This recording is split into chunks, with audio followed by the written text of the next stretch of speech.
Hello friends, welcome to life style of Indian ma'am. ఎలా ఉన్నారు? మీరందరూ బాగున్నారా? నేనైతే చాలా బాగున్నాను ఫ్రెండ్స్. మీరందరూ ఎలా ఉన్నారో కూడా ఒకసారి కింద కామెంట్ బాక్స్ లో కామెంట్ చేసేయండి. సో ఈ రోజు వీడియో ఏంటంటే, మీకు టైటిల్ థంబ్నెయిల్ చూడగానే అర్థమైపోయి ఉంటుంది కదా, చాలా మంది చాలా రోజుల నుంచి రిక్వెస్ట్ చేస్తున్న వీడియో అండి. ఈ రోజు నేను మీకు హోమ్ మేడ్ హెర్బల్ షాంపూ అనేది షేర్ చేయబోతున్నాను.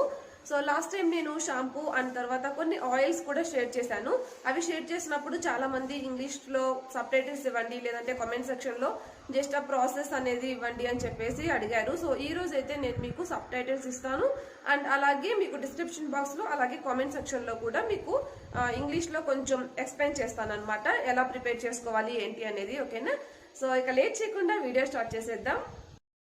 సో ఫ్రెండ్స్, ఫస్ట్ ఒక క్లీన్ బౌల్ తీసుకోండి. తర్వాత మీకు నేను 1 by 1 ఇంగ్రీడియంట్స్ అనేవి చూపిస్తాను. సో ఫస్ట్ ఇంగ్రీడియంట్ వచ్చేసి అండ్ మెయిన్ ఇంగ్రీడియంట్ వచ్చేసి కుంకుడుకాయలు అనమాట. సో వీటిని సోప్ నట్స్ అని కూడా అంటారు. ఇవి నేను 10 to 12 తీసుకున్నాను. వీటి మధ్యలో విత్తనం తీసేసి ఇలా తీసుకున్నాను అనమాట. విత్తనం తీయాలంటే మన ఇంట్లో పప్పు గుత్తి కానీ లేకపోతే చిన్న రోకలు కానీ ఉంటుంది కదా, సో దాంతో తీసేసుకుంటే జస్ట్ అలా ప్రెస్ చేస్తే సరిపోతుంది.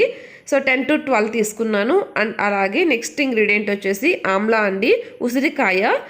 సో మీ దగ్గర పచ్చుసిరికాయలు ఉంటే పచ్చుసిరికాయలు వేసుకోవచ్చు, ఒక 2 వేసుకోండి. సో వాటి లోపల విత్తనం తీసేసి వేసేసుకోవచ్చు అనమాట. లేదు అంటే కనుక ఇలాగా డ్రై ఆమ్లా ఉంటుంది కదా, ఆమ్లాని ఎండబెట్టుకొని ఉంటాం కదా, సో అది ఒక 10 to 12 పీసెస్ తీసుకోండి. అంటే ఇంచుమించుగా 2 ఉసిరికాయలు అనమాట. అండ్ తర్వాత థర్డ్ ఇంగ్రీడియంట్ వచ్చేసి షీకాకాయ అండి. సో షీకాకాయ అందరికీ తెలుసుంటుంది కదా, సో షీకాకాయ అనమాట. సో ఇవి కూడా నేను ఒక 5 to 6 తీసుకున్నాను. సో కుంకుడుకాయలు ఏంటంటే మనకి సైజుని బట్టి కూడా చేంజ్ అవుతూ ఉంటుందండి, వాటిలో ఉండే జిగురుని బట్టి కూడా చేంజ్ అవుతుంది. ఇవి కొంచెం జిగురు తక్కువగా ఉన్నాయన్నమాట, అందుకని చెప్పేసి నేను 10 to 12 తీసుకున్నాను. జిగురు కనుక కొంచెం ఎక్కువగా ఉంటే మీకు 4 to 5 సరిపోతుంది. మీ హెయిర్ లెంత్ని బట్టి కూడా ఉంటుందన్నమాట. అండ్ తర్వాత ఫోర్త్ ఇంగ్రీడియంట్ వచ్చేసి ఇక్కడ లెమన్ అండి. సో ఈ లెమన్ కూడా నేను ఇవి కట్ చేసి ఎండబెట్టుకున్నాం అనమాట. సో డ్రైకి వేస్తున్నాను. లేదు అంటే మీ దగ్గర ఫ్రెష్ లెమన్ ఉంటే లెమన్ జ్యూస్ కూడా వేసుకోవచ్చు. లేదు అంటే అన్నీ డ్రై యూస్ చేసేటప్పుడు ఇలా అయినా యూస్ చేసుకోవచ్చు అనమాట. So next final ingredient and main ingredient వచ్చేసి మెంతులు అండి.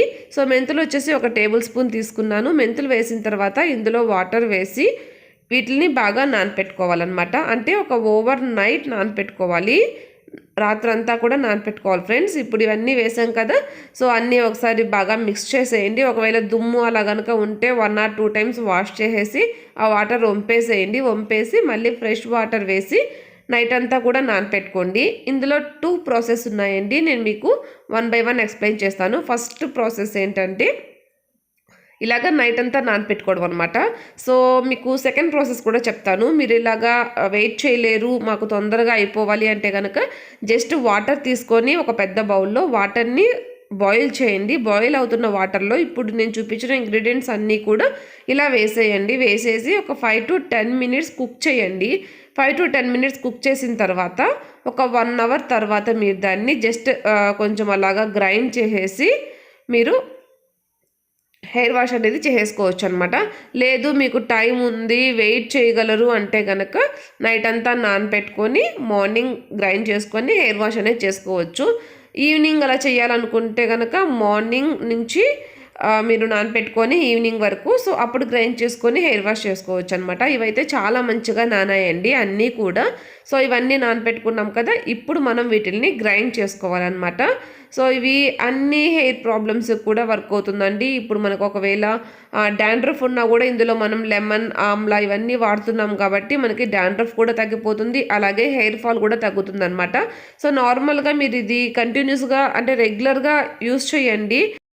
సో ఫ్రెండ్స్, ఇది రెగ్యులర్గా వాడండి. అండ్ దీంతో పాటుగా కొన్ని చేంజెస్ అనేవి మీ లైఫ్లో తీసుకోవాలి, మీ లైఫ్ స్టైల్లో. ఎందుకంటే కనుక ఓన్లీ మనము ఎక్స్టర్నల్గా యూస్ చేసేవి మాత్రమే చేంజ్ చేసుకొని కెమికల్స్ లేనివి యూస్ చేసినంత మాత్రాన మీకు 100% రిజల్ట్స్ అనేవి రావు ఫ్రెండ్స్. సో కాబట్టి మీరు వీటితో పాటుగా మీ ఫుడ్ హ్యాబిట్స్ అంటే ప్రోటీన్ రిచ్ ఫుడ్ ఎక్కువగా తీసుకోవడము అండ్ ఆకుకూరలు ఎక్కువగా తీసుకోవడము, సో ఇటువంటి చేంజెస్ అన్నీ కూడా తీసుకోవాలన్నమాట. మెంటల్ టెన్షన్స్ అలా ఉన్న స్ట్రెస్ ఇవన్నీ తగ్గించుకుంటూ ఉంటే మీకు హెయిర్ ఫాల్ ప్రాబ్లమ్స్ అవన్నీ కూడా తగ్గిపోతాయి. ఓన్లీ ఎప్పుడైనా సరే ఏదైనా ఎక్స్టర్నల్గా యూస్ చేసే వాటితోనే మీకు 100% క్యూర్ అవ్వదండి. మీరు ఇంటర్నల్గా కూడా చేంజెస్ తీసుకుంటేనే ఇది మీకు వర్క్ అవుతుంది అనమాట. ఇది 50% వరకే వర్క్ అవుతుంది. ఇది నేను ప్రతి ఒక్క వీడియోలో చెప్తాను. సో మళ్ళీ రిపీట్ చేస్తున్నాను, ఎందుకంటే ఆ వీడియో చూసిన వాళ్ళు ఈ వీడియో చూడాలని లేదు కదా. సో ఈ వీడియో కొత్తగా చూస్తున్న వాళ్ళకి హెల్ప్ అవుతుందని చెప్పేసి నేను ప్రతి ఒక్క వీడియోలో ఈ విషయం అయితే చెప్తాను అనమాట. ఇది మాత్రం 100% షూర్ అండి. అండ్ మీకు 1 or 2 టైమ్స్లోనే రిజల్ట్స్ అనేవి రావు. మీకు కనీసం ఇది మీరు 1 month నుంచి 3 months వరకు రెగ్యులర్గా యూస్ చేస్తుంటేనే మీకు రిజల్ట్స్ అనేవి ఉంటాయన్నమాట. అది ఏదైనా సరే కొంచెం టైం అయితే పడుతుంది. సో మీరు అప్పటి వరకు వెయిట్ చేయాలి, తప్పదు. సో తర్వాత వచ్చేసి నేను ఇవన్నీ గ్రైండ్ చేసేసానండి. నానపెట్టుకున్న వాటర్ పక్కన ఉంచేసి ప్లెయిన్ వాటర్ వేసి గ్రైండ్ చేసి ఇలాగ పలుచటి చున్నీ తీసుకొని దాంట్లో వేసి ఇలా పిండేయండి. ఇందులో నుంచి మనకి జిగురుగా వస్తుంది, గమనించారా? సో అలా జిగురు ఉన్నంతసేపు మీరు ఏం చేస్తారంటే, సో ఇప్పుడు అంతా పిండేశారు కదా, సో లోపల ఇంకా జిగురుంది అనుకున్నప్పుడు ఆ లోపల ఏదైతే పిప్పు ఉందో అది తీసుకొని మళ్ళీ మిక్సీ జార్లో ఒకసారి వేసుకొని సో కొద్దిగా వాటర్ వేసి మళ్ళీ గ్రైండ్ చేసుకొని ఇలాగా మళ్ళీ క్లాత్ మీద వేసుకొని పిండేయండి. సో ఇలాగా మీకు లోపల ఎంతవరకు దీంట్లో రసం ఉంది అని ఫీల్ అవుతారో, ఐ మీన్ ఎంతవరకు ఉంటుందో అంతవరకు మీరు ఈ ప్రాసెస్ అనేది కంటిన్యూ చేయొచ్చు అనమాట. సో వీటికి మనకి కాటన్ క్లాత్లు అయితే ఇంకా మంచిగా తొందరగా స్క్వీజ్ చేసుకోవచ్చు అనమాట. ఇలా సిల్క్ దానికన్నా కూడా కాటన్వి మంచిగా హెల్ప్ అవుతాయి. సో మీరు కాటన్ చున్నీస్ ఉంటే దాంతో ఇలాగ చేసుకోండి, లేదు అంటే విడిగా క్లాతులు పెట్టుకొని ఉంటారు కదా, సో పలుచటి క్లాతులు, సో దాంతో కూడా చేసుకోవచ్చు అనమాట.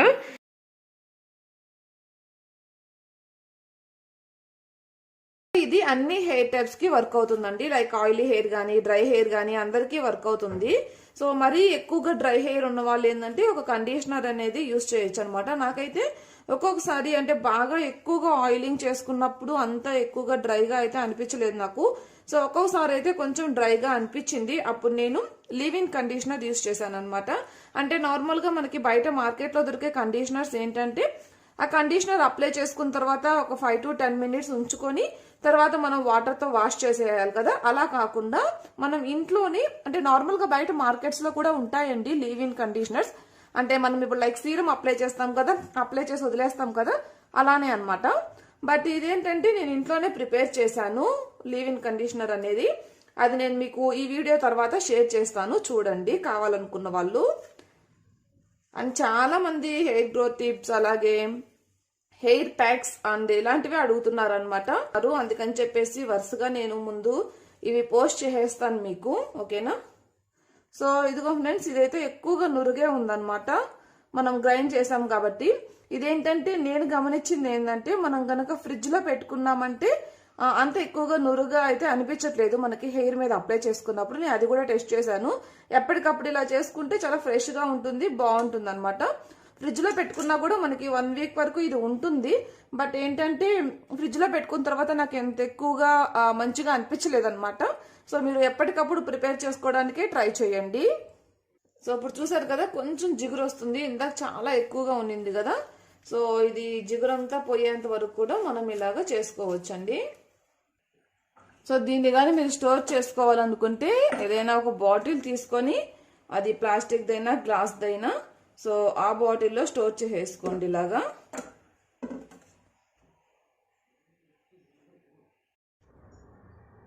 సో ఫ్రెండ్స్ చూసారు కదా షాంపూ ఎలా ప్రిపేర్ చేసుకోవాలో. ఇది చాలా ఈజీ అండి ప్రిపేర్ చేసుకోవడం, అండ్ చాలా ఎఫెక్టివ్ గా వర్క్ అవుతుంది. తప్పకుండా ట్రై చేయండి. ఇది మీకు డాండ్రఫ్ కానీ అలాగే జుట్టు ఊడే సమస్య ఉన్నా కూడా వీటన్నిటికీ వర్క్ అవుతుంది అనమాట. తప్పకుండా ట్రై చేసి ఎలా ఉందనేది నాతో తప్పకుండా షేర్ చేయండి. సో నేనైతే ఇప్పుడు జస్ట్ ప్రిపేర్ చేసుకున్న తర్వాత హెయిర్ వాష్ అయితే చేసుకున్నాను. ఇంకా కంప్లీట్ గా కూడా డ్రై అవ్వలేదండి హెయిర్ వచ్చేసి, మీకు చూస్తేనే అర్థమైపోతుంది. అండ్ ఇంకో విషయం ఏంటంటే డ్రై చేసుకునేటప్పుడు ఎప్పుడు కూడా మీరు హెయిర్ డ్రైయర్స్ అవైతే కంటిన్యూస్ గా యూజ్ చేయొద్దు. సో మీకు తప్పదు, నేను ఇప్పుడు డ్రైయర్ యూజ్ చేయాలి అనుకున్నప్పుడు మాత్రమే చేయండి, లేదంటే న్యాచురల్ గానే డ్రై చేసుకోవడానికి ట్రై చేయండి. అండ్ తర్వాత వచ్చేసి నేనైతే ఇప్పుడైతే కండిషనర్ కానీ ఏమీ అప్లై చేయలేదండి, సీరం కూడా అప్లై చేయలేదు.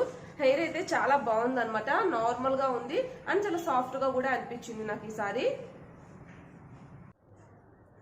సో ఫ్రెండ్స్, ఈ వీడియో కనుక మీకు నచ్చితే, మీకు యూజ్ అయింది అనుకుంటే తప్పకుండా లైక్ చేయండి. అలాగే మీ సజెషన్స్ ఏమైనా ఉన్నా తప్పకుండా కామెంట్ బాక్స్ లో కామెంట్ చేసేయండి. అలాగే మీ ఫ్రెండ్స్ అండ్ ఫ్యామిలీతో కూడా తప్పకుండా షేర్ చేయండి. సో కొత్తగా ఎవరైనా ఈ ఛానల్ చూస్తున్నట్టయితే తప్పకుండా సబ్స్క్రైబ్ చేసుకోండి. పక్కన గంట సింబల్ ఉంటుంది కదా, అది కూడా ప్రెస్ చేసేయండి. అది ప్రెస్ చేస్తే నేను ఏ వీడియో అప్లోడ్ చేసినా కూడా మీరు మిస్ అవ్వకుండా చూడొచ్చు. Thanks for watching. బాయ్.